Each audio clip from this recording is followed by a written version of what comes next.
if you're going to be a great CEO, remove your ego. Mm. You know, Mm-hmm. because if you can do that, then when faced with situations that might not be ideal, then you're looking at the situation itself versus looking at it as if, I'm this person, you know what I mean? And my title really defines me and how I should respond to this. Create your life. Crée ta propre vie. Create your life. 创造你的生活。 Create your life. Crea la tua vita. Create your life. Ontdek jouw leven. You better create your life. Create your life. Create la vie. Create your life. Create your life.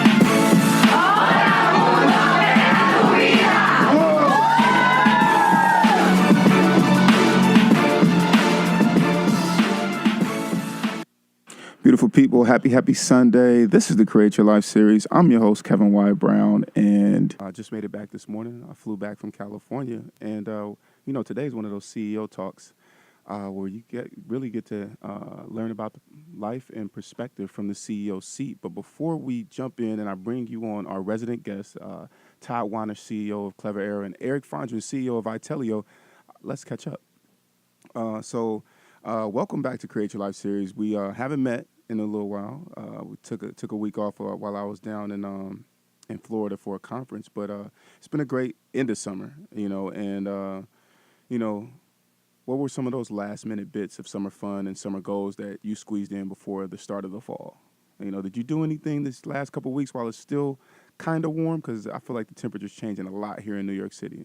I've personally been preparing for and had some outstanding opportunities over the last couple of weeks. As a winner of the Black Enterprise Modern Man Award for 2017, I was able to go down to Palm Beach, Florida, and participate in their conference called Black Men Excel, and it was an amazing experience where I got to meet just so many people who were trailblazing in so many different fields, and it was just awesome.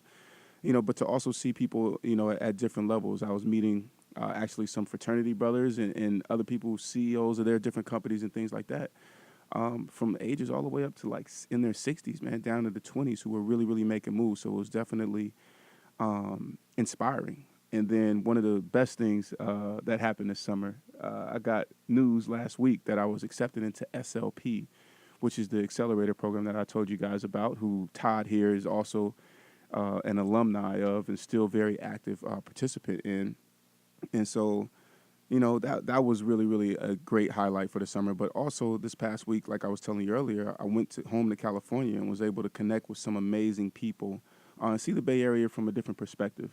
Connected with some of my friends who are doing big things in tech out there in the Bay Area, some working at Y Combinator, some at some other companies. So it was definitely an eye-opening experience to see and actually go and experience the tech scene in San Francisco from their perspective, And without further ado, I want to welcome our guests, Todd Wahnish and Eric Fondren. Please say hello to the Create Your Life series family, guys. What's up, everybody? How's it going? Good to be here. Man, so good to have you guys. I feel like it's been a while since we had CEO talks. And so I'm just happy to have you guys. Todd, you are here, man. Happy to have you, man. I'm glad to be here, man. Thank you for having me back.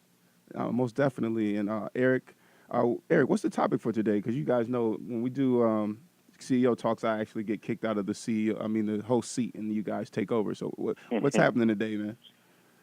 So we'll be talking about reputation management. Basically, how can you manage the expectations of everybody around you that matters and how they feel about you, really. So, and then utilizing that to your advantage. Okay. All right. So what's the first question, man? Let us know. Bless us. Yeah, absolutely. So, the way you kind of kicked off the session, it's crazy how you listed the number of events that have happened in the last 2 weeks. But from a media cycle perspective, you just get pushed on to the next event so quickly. I literally forgot McGregor and Mayweather had a fight. Right. That was like a week and a half, 2 weeks ago at the latest. It's crazy. But from a first question perspective, it comes down to how does the CEO manage their reputation while in the process having to adjust while learning new things. So 2-week span, you could have multiple things coming at you, whether it's a hurricane or something that happens in your business, new sales lead or a loss of sales in one area. How do you manage all of that while still understanding your stakeholders' view of yourself? Todd, why don't you kind of give a quick spiel about who you are, what you do, and the way that you manage your reputation in real time? Yeah, absolutely. First, before we begin, I got to say that tonight is actually my wife's and I 6-year wedding anniversary. Woo! So, Congratulations. yeah, man. We Awesome. we had our Congrats, man. first date at 6, 7, 8, and then our engagement 8, Nice. 8, 9, 10, and then we got married 9, 10, 11. So she's my best friend, and she's my co-founder and my CTO, and That's awesome. she's phenomenal. Wow. So she definitely gets a shout out. So. So that's your answer. That is have My wife. have a really good support team. Right. No, so in terms of the way I manage reputation personally, I take it the way I was brought up, both in terms of business and family, was that the only thing you have is your name, and the only thing you have is your reputation. You have to on one side, I always try to deliver on what I promise on. And I always try to help other people regardless of outcome. Like I don't most of the time, unless it's a strict business deal, most of the time what I'll do is I just help people because I like to help people. And then that in itself is what begins that reputation, right? If something comes out of that, if a deal comes out of that or a business relationship comes out of that, that's a bonus for me. So right there, I think it just begins with trying to go to the core of the person and just recognizing that you got to be a good person to start with, right? Like you don't have to build a good reputation if you're a good person, because your reputation will naturally flow out of it. On top of that, when bad things happen, as they do sometimes, you just have to understand that that's part of business, and you got to do whatever it takes within your power to rectify it. If it's a customer or somebody that has a problem, you better believe I'm on that phone. You know, I'm not too big or too shy to hop on a call and talk to somebody and do whatever I can to fix whatever problem they have. My livelihood and the livelihood of the people that I support depends on me having good relationships, right? Right. I definitely find that acting with humility first helps quite a bit, but the inevitable happens. Something always goes wrong, always. So, and a lot of times, especially with customers, it's an easy one to get over, but really all you have to do is show the customer that you genuinely care what it is that's bothering them. Be responsive, listen to them, actually dive into the problem, and then communicate how it's going to be rectified. And you can keep a customer by just enacting those quick steps, or you can lose them by pretending or acting as if you don't really care as much, or as if they're not that high of a priority. You say you have a really good support system. What type of advisors do you have that kind of help you keep your head on straight? Most of my advisors tend to be people in my entrepreneurial network. So other founders, great lawyers that actually care more about you as a person than just taking a retainer from you. Right. Honestly, it's other. Hard it's to find. Right. It is. It's just other people who are going through the same things that you are.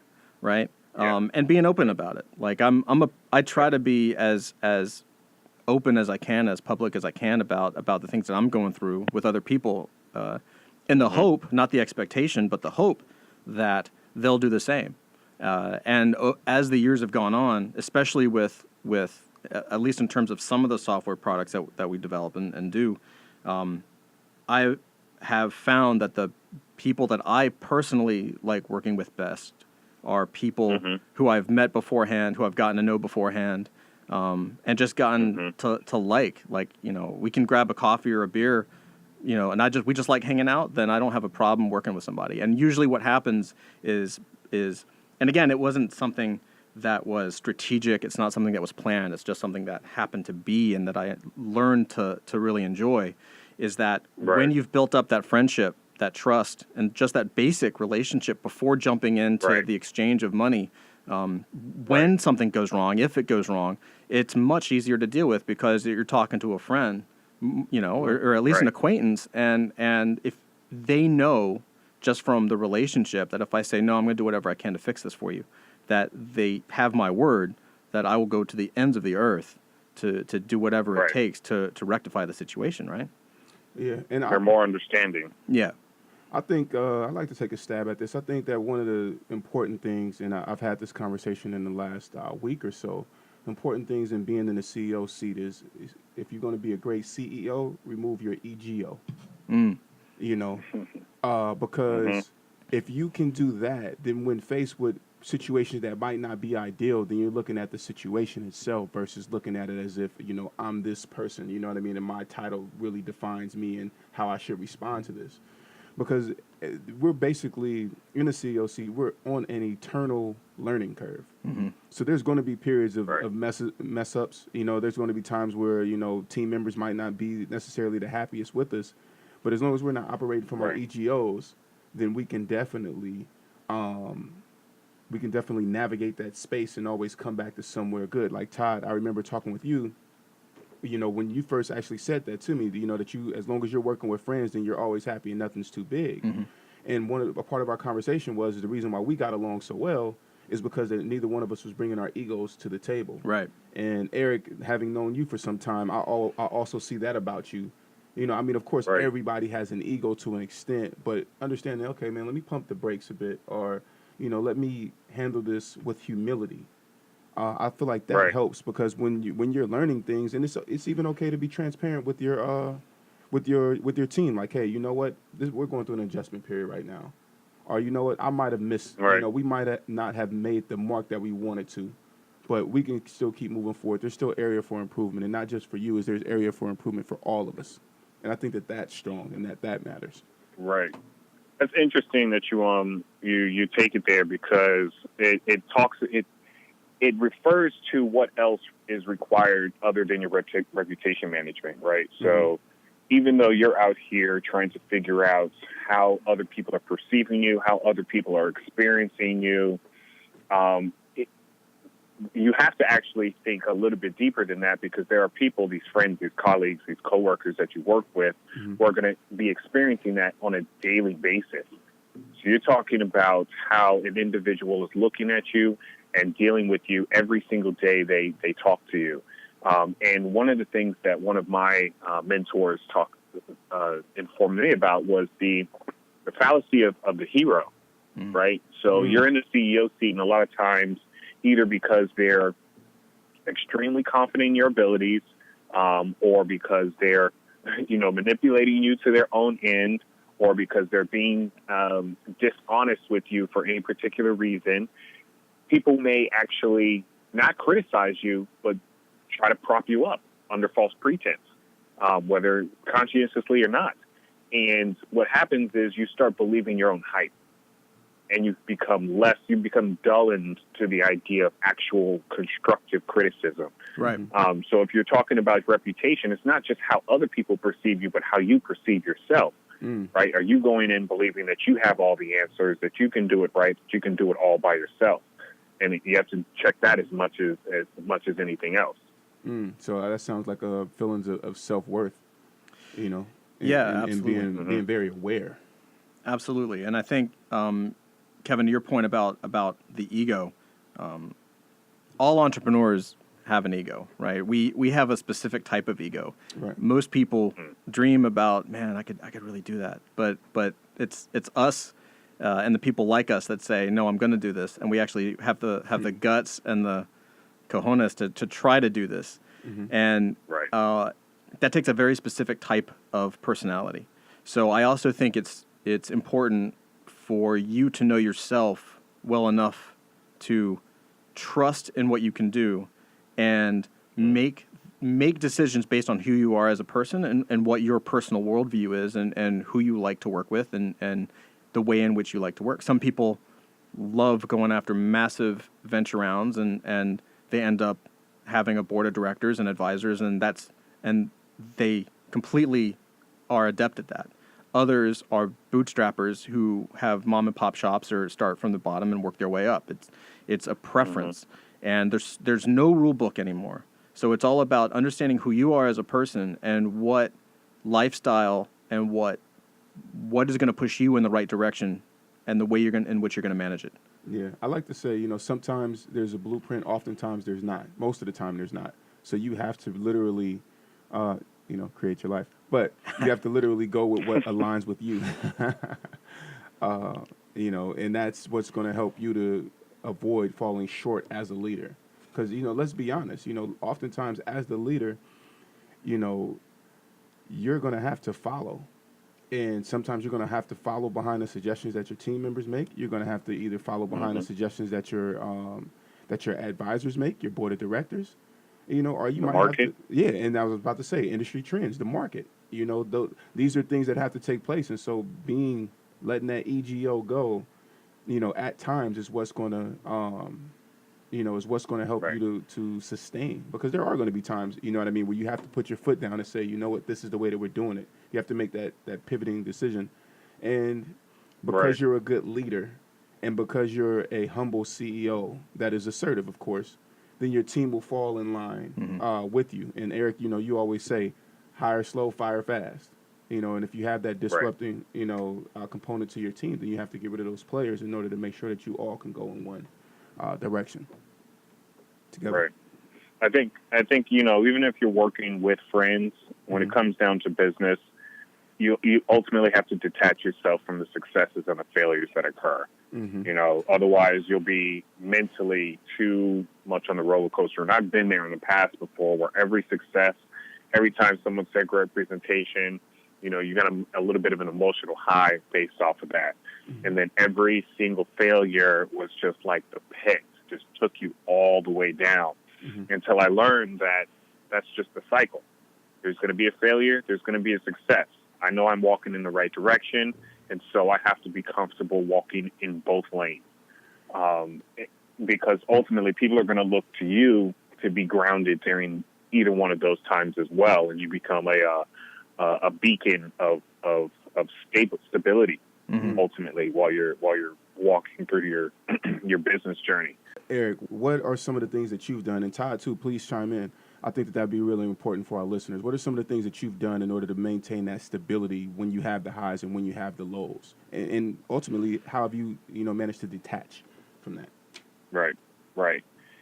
Speaking with people about things that they've gone through in the past lets me know that I'm not the only one going through a struggle. So it's this level of woe is me because I'm the only one who's ever had this type of pain situation that you got to get over.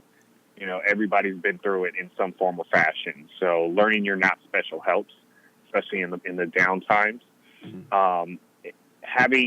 Deriving value, personal value outside of my business ventures. So knowing I'm valuable as a father, as a husband, outside of my business ventures, as a friend, as a colleague, that allows me to know that, regardless of what happens in either domain, I can fall back in a belief that I'm doing something right in this world without it needing to all be in my work, right? So having a work-life balance, that's really what I'm saying there. And then ultimately, continuously checking in with myself to see if what I'm doing and where I'm going is where I want to go, right? So it's very easy to get stuck in an idea of what success should be and then just walk that path, and it builds a lot of resentment. And if you're not aware of when that occurs and how it can occur, ultimately you're not going to get any value out of your business either, because you're doing it just because you believe it's the right way to succeed. And that's when you say there's no rule book, success has no rule book, and you should be comfortable chasing your instinct to some degree in order to stay stable in what it is that really drives you forward. But again, that's a very personal battle. I don't know if I can put that into words in any better way. No, I think that's good, man. And for me, it's an unflinching determination not to stop. The only way you fail is if you stop.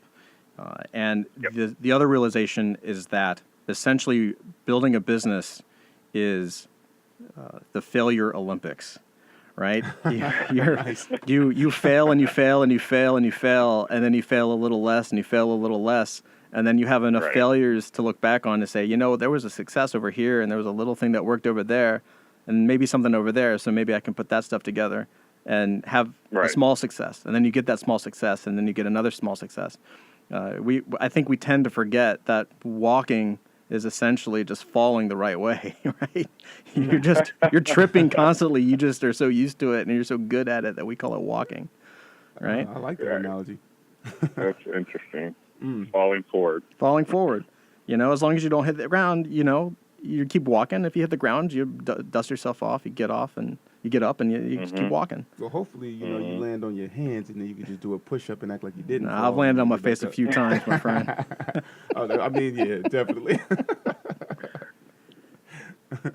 And again, I think it also helps. I think it also helps when after you've done it enough and you become humble enough to be open enough to other entrepreneurs. Once you get the feedback, right? Once like we're on this call, I can say, yeah, I've failed a ton of times, like more than I can count.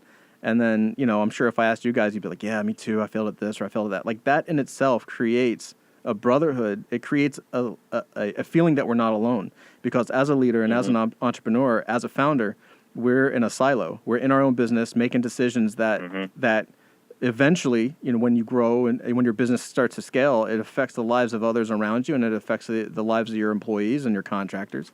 So it's a pressure cooker. So it does help to be around people beyond just the standoffishness that entrepreneurs tend to have, which is like, you meet someone for the first time.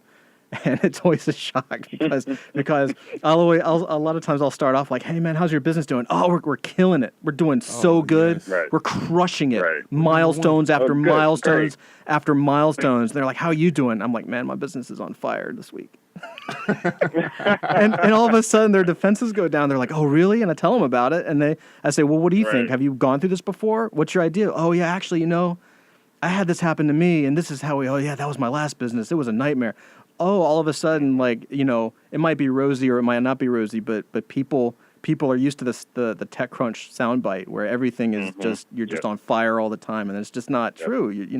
We all go through problems, and it's up to us as entrepreneurs and as founders and leaders to be real about it, both with our family and our employees and contractors and other entrepreneurs. And ourselves. And I think that, one of the other things is that people have done multiple businesses before they actually get it right or are in a particular position at a company that they founded for a long period of time.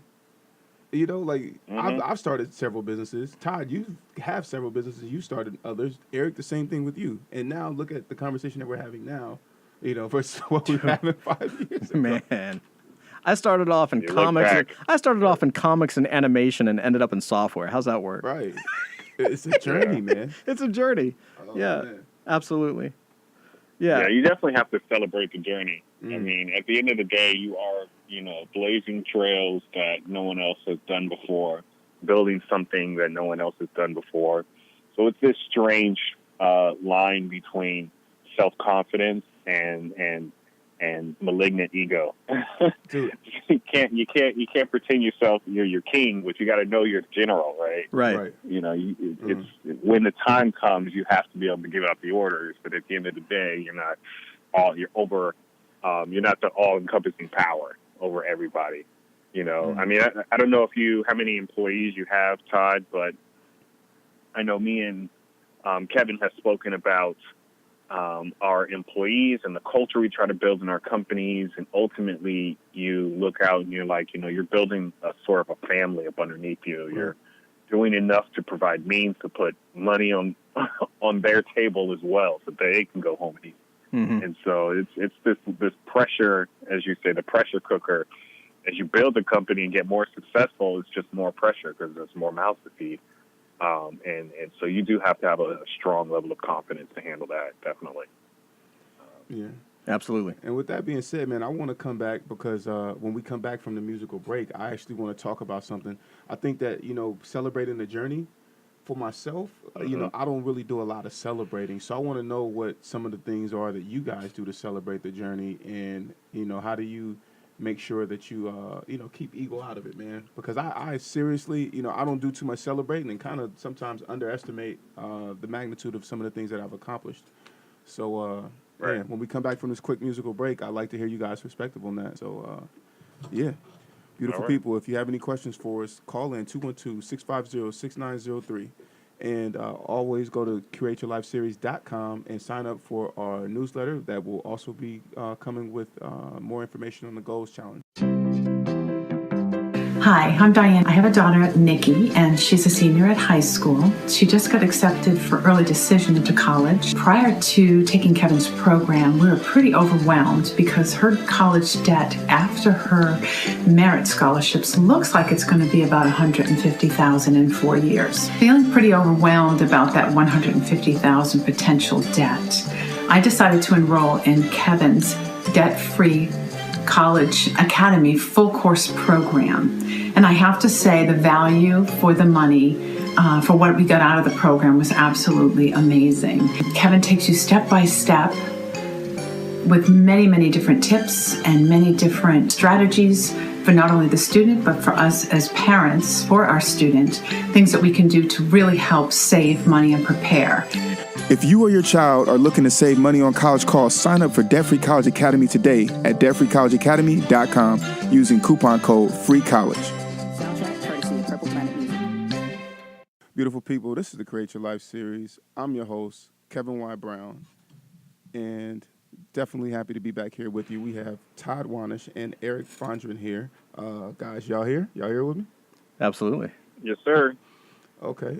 Before we left, I think the primary combo or the question that I had for you both, Todd and Eric, was how do you guys go about celebrating the journey as you're, on it? Because it's something that I don't necessarily do. I'm just always in my head like, man, I'm not there, and so I'm just like consistently striving and overlooking the accomplishments that I do make. So how do you guys do that? Want me to Well, tackle first this of all, from you? know that that's not a singular issue. I definitely go through that as well. Just like, I'm not there yet. I got to do more. Mm-hmm. But in terms of like celebrating small issues, it comes down to like the culture you place in your team. Right now, I have a pretty small team, and we're all on the software side at the very least. And usually, we have small sprints. We'll do 1 week, 2 week sprints where we're releasing new code, putting new features into the system. And I think the way we go about that process allows us to celebrate the small wins. So we all know exactly what needs to get done, how we want to get done. And when it does, we'll sit back, we'll go out to lunch, talk about it. Everybody's just really in sync in terms of what it requires to push the company forward. Other than that, I think that usually we'll do business conferences a couple of times a year. And a lot of times that allows you to get away from the hustle and bustle of it all and really just enjoy the team outside of a business environment. And that's, I think, probably the best way to celebrate. Get away from a business environment. And as Todd says, go be friends with people you can be friendly with. Mm. Yeah, and I would say that similar for us, we celebrate small wins. We do sprints as well for software development. And when we hit milestones every couple of weeks, we'll have a little drink, say, congratulations, great, let's get back to work. Because I think big celebrations, the journey is the celebration. Having a massive celebration suggests that it's either a beginning or an ending. And I used to always think that it was a problem with me. I would see people take on these huge venture rounds and then go out and have massive parties with like hundreds of people, spending that cash instantly. And I was always like, why are you guys celebrating? You ain't started yet. Not only that, you're now in debt. Hooray, we're millions of dollars in debt. Let's celebrate. We owe people millions of dollars and we haven't built a product yet. Let's party. Like that's not That just makes me nervous. Forget that, man. And also celebrating when you're in product mode or in development mode or maybe had a release. I mean, you're so busy. Again, you don't want to celebrate because things change on a dime. In fact, I've only broken that rule once, and that was I had and this is a use case for why I don't celebrate is that I had finally one of our products or one of our first products wasn't doing it was doing great. It was doing good in terms of growing its user base. And then I listened to an investor, and it was sound advice, I thought. There was nothing wrong with it, but it wasn't right for our business. But I listened to it, and everything tanked. So it wasn't doing well at all. And out of the blue, somebody came by and asked if there was a possibility to white label the service. So I said, of course, that's the next thing on our product roadmap. So let's talk about it. That's crazy you should say that. That's exactly what we're working on. Why can't everybody white label it? Always, man, always. So we ended up doing a deal, and it was the first time. It was huge for me. Again, single founder, co-founder with my wife. Right. It was a mid six-figure deal, and I had the contract. I had it signed. I was waiting for the percentage up front, and my celebration was to show my grandfather, because he was my very first mentor. He pretty much raised me growing up, and he was also one of my first investors. He trusted me with a little bit, and I wanted to. And he was he lived to be close to 104 years old. Wow. So for him, $20 was like a steak dinner, like practically a car, So to show him a contract, and he was a lawyer, so to show him a contract that he could read and understand that it was something real, made my life. It was he probably he was proud for me and proud of me, but it was more for me to celebrate where I had gotten to, because he would have loved me either way. And of course the deal, the downside is that the deal didn't work out. It didn't go through. It went south real fast, which I should have figured.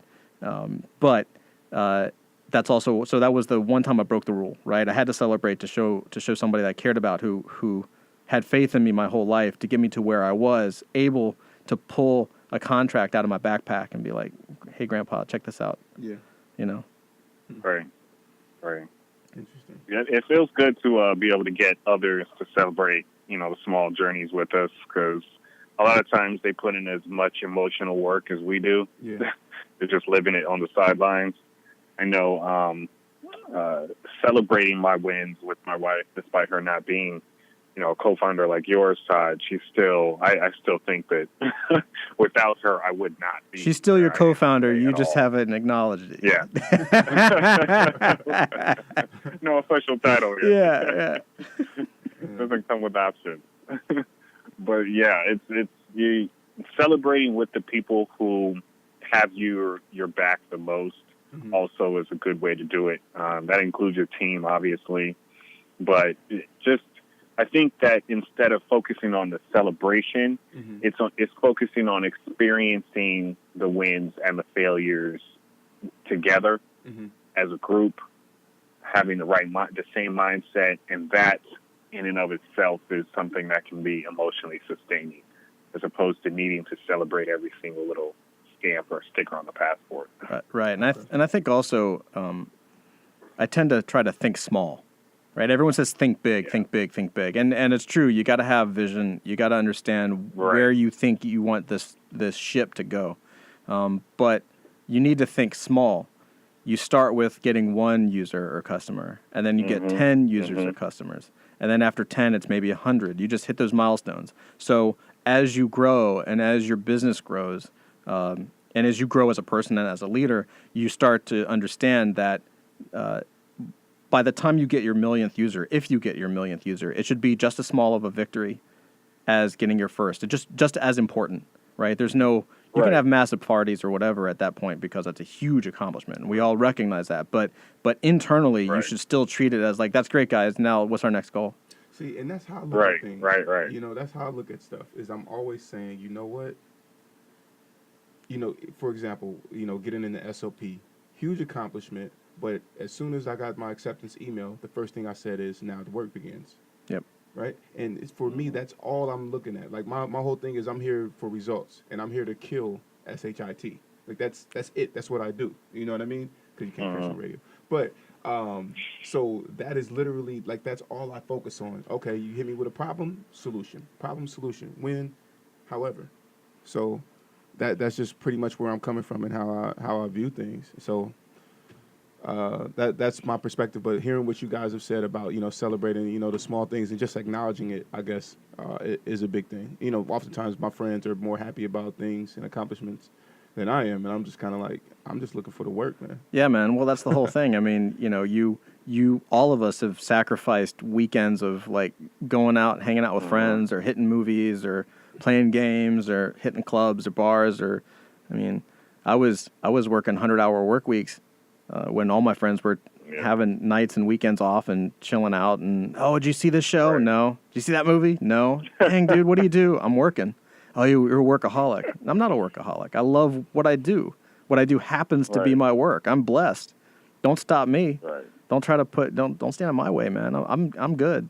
I love what I do. Why would you want to stop me from doing that? You just don't like the idea of work. Very true. Right. Very Eric, true. Question for you, Eric. I know that your team, you know what I mean, your team is small now. It's been bigger. You've experienced some different number of employees. How do you keep a good relationship with your past employees to make sure that your CEO reputation is maintained? To be honest, I could probably do a better job at that. Okay. But ultimately, I do believe that I have and have had a strong relationship with all my past employees. They've either used me for recommendations, even if it's been months. I've had some of my employees come back and say, hey, I need this, I need that. And it's no big deal because they left amicably. We still have a really good relationship. Most recently, I lost an operations manager that was really good at what she did, helped the company drastically during a pivotal transition. And she was only with the company like 5 months, but she was just so solid. And from a conscientious standpoint, I do need to do better in terms of keeping that relationship open and developed. But I think that keeping people abreast, even if it's just like quarterly, like checking in, seeing how they're doing, because you met them, you knew who they were, and if you have a good rapport, then you probably learn certain things about them. Like this particular individual went to my baby shower. And so, I know I met her daughter. It's about 1.5 years old, probably 2 years old at this point.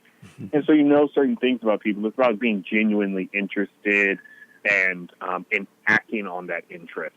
It doesn't have to be anything crazy. You don't have to do huge works. It's just showing actual genuine interest is usually enough to keep a solid relationship going.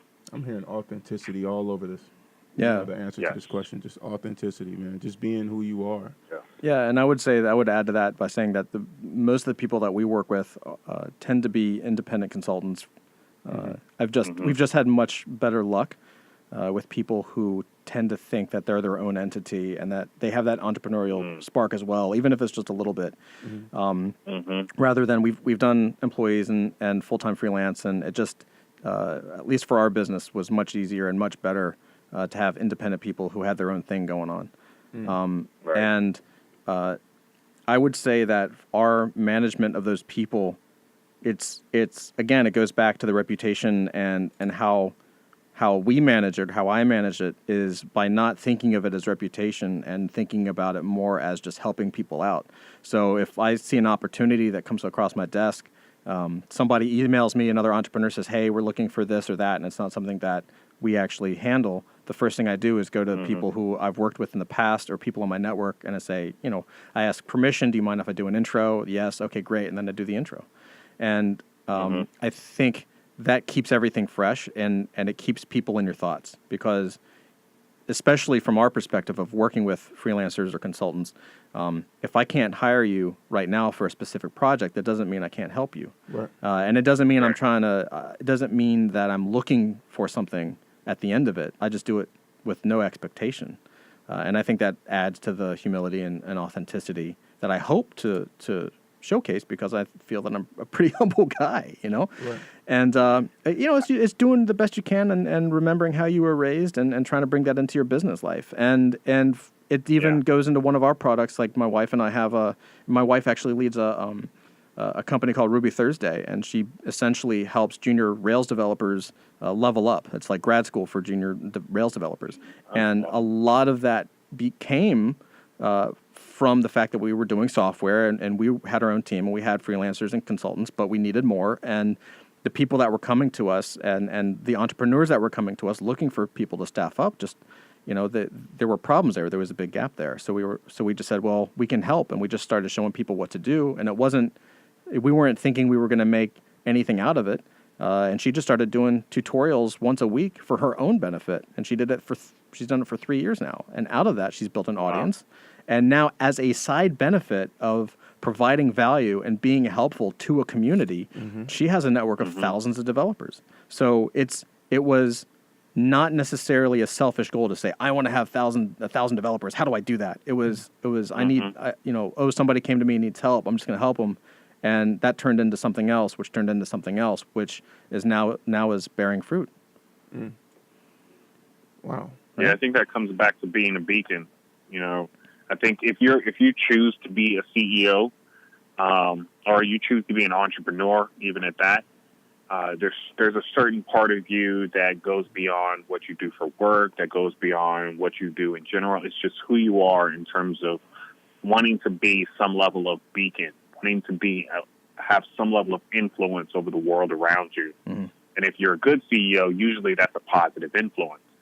And so learning how to marry the skills you have with your inner goals and drive that you have in order to bring people along with you, the more powerful of a CEO and more successful you'll be.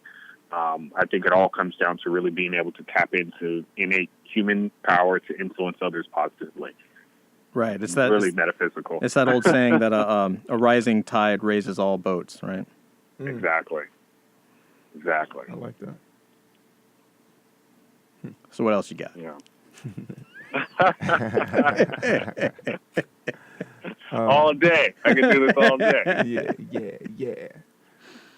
Well, one last question, or at least, one last topic area. When you're developing a reputation, and you have a number of different stakeholders, you have your business to build, you have products to iterate on, what is it that you focus on first in order to really develop your reputation management? Is that your customer experience? Is that your employee expectations? Is that your brand? Is that the product? What is it that you focus on first? What's the foundation in terms of a good reputation for both you and your business? That is a good question. I would say that it depends on what stage of your business you're at. If this is the beginning of a business, then I would say that it's audience. It's the reputation that you build with an audience. It's not about the idea; it's about the audience that you build. And the way that you build that relationship with that audience is, 3 steps, right? It's people get to know you, then they like you, and then they trust you. And that's with everything, everybody, right? We first get to know each other, then we like each other, then we trust each other, then we can work together. And so I think that first, before product, before worrying about employees, before who I'm going to hire, what I'm going to build, or what software product it is, or how much development is going to cost, or trying to raise a seed round, or anything like that, it's building that audience and getting that audience behind you. Because once you have a passionate audience behind you, the rest kind of falls into place. Having a passionate audience and having a relationship with a group of people that are there to support you gives you the ability to make mistakes. They will forgive mistakes because you've built up that trust. You've built up a cachet of like, oh man, these guys are really good. They're really good people. They messed up this time, but I'm still with them. I'm still in there, right? And that only comes through the slow process of building a friendship with a large group of people through whether it's social media, blog post, video, radio, podcasting, whatever your choice medium is. Consistent communication. Consistent communication. And again, being open and humble enough to help people when you're not getting anything out of it. Well, I think I'm going to butcher the saying, but there is a something that has to do with what true character is, and it goes something along the lines of you can tell the true character of somebody by what they do how they act around you when you can't help them. Yeah. Absolutely. Right? Mm-hmm. Something along those lines. And that's very true. You might not be able to help me. It doesn't matter. I'm here to help you because I want to and because I think you're worthy of that help. I think to piggyback off of what you were saying just a second ago, Todd, I think one of the other things, Eric, is that you have to create a standard. And this is, of course, after, making sure that you know what the product is and who your audience is going to be and building up their audience. You have to create a standard. And that standard has to go across the board. So you have to have a standard with your team, how you want things to flow. You have to create a standard for yourself, you know what I mean? And then you also have to have a standard of what this brand looks like and the message that you're projecting. And that goes, from product quality as well as to just the overall look of things. And of course, you also have to allow yourself to grow and evolve, right? So, if you might start off at one place, right? And things look a certain way, but you are evolving consistently. But that standard of, let's say, the schedule of when you're making your social media posts, how often you're doing it, what your employees are doing and what you're responding to on social media, all of those things, I think that all of that has to be consistent and be standard. And so therefore you're consistent across the board. Again, that word consistency. Because like one thing for me, like that I always say, when I'm dealing with certain other designer friends, I'll say, man, that's not sexy. And that means that this is a no-go.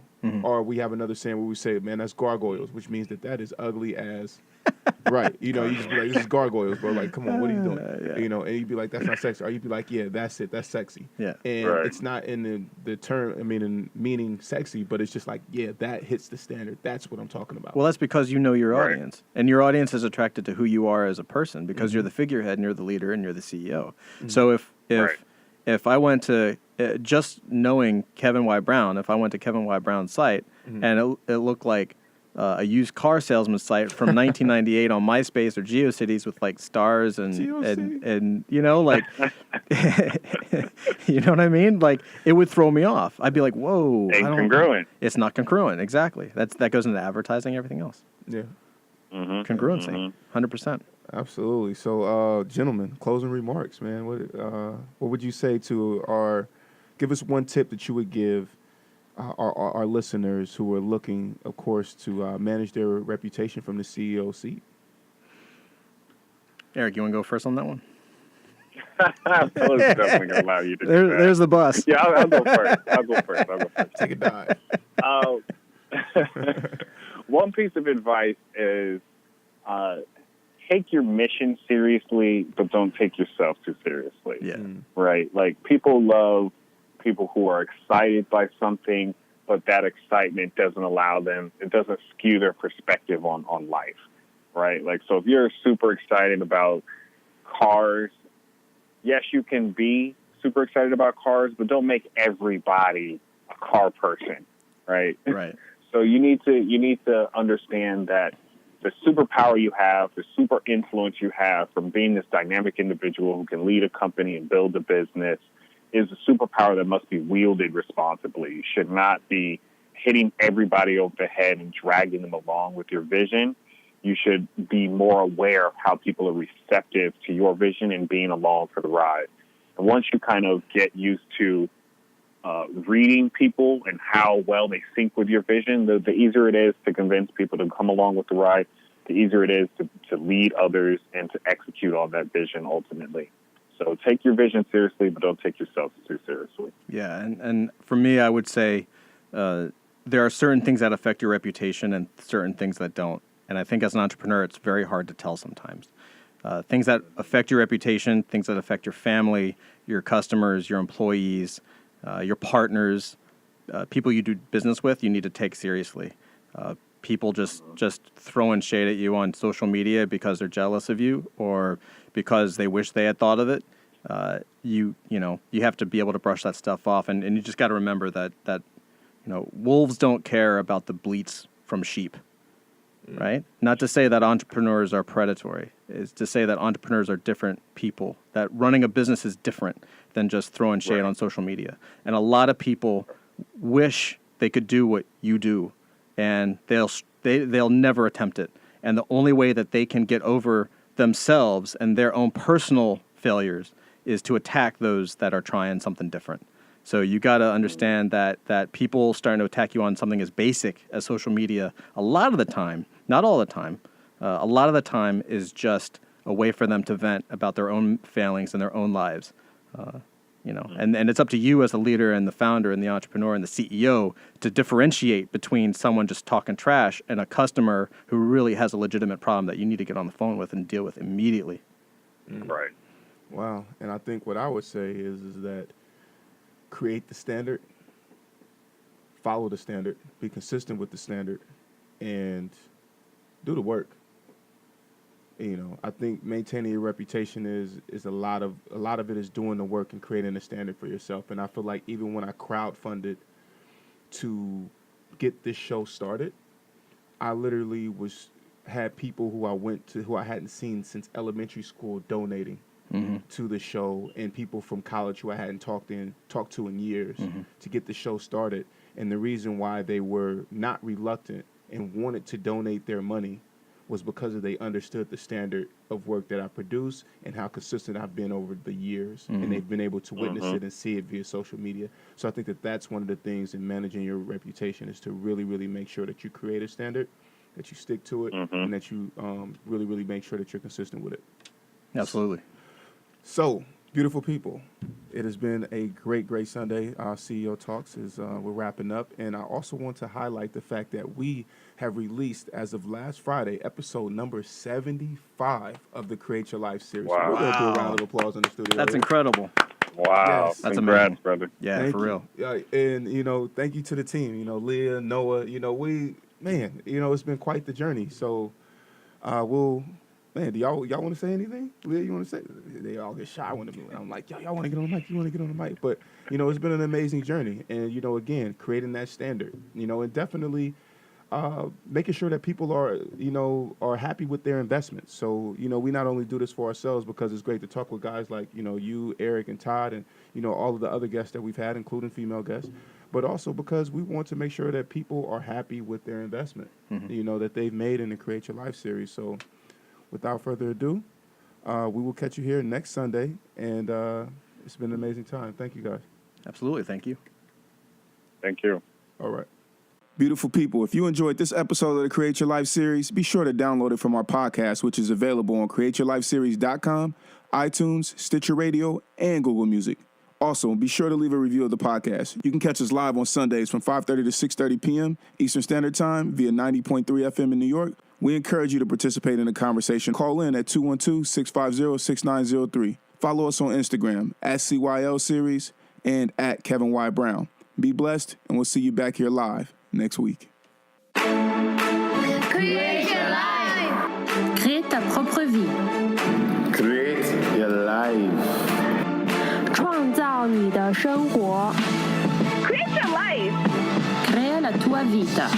Create your life. Und skip your liver. You better create your life.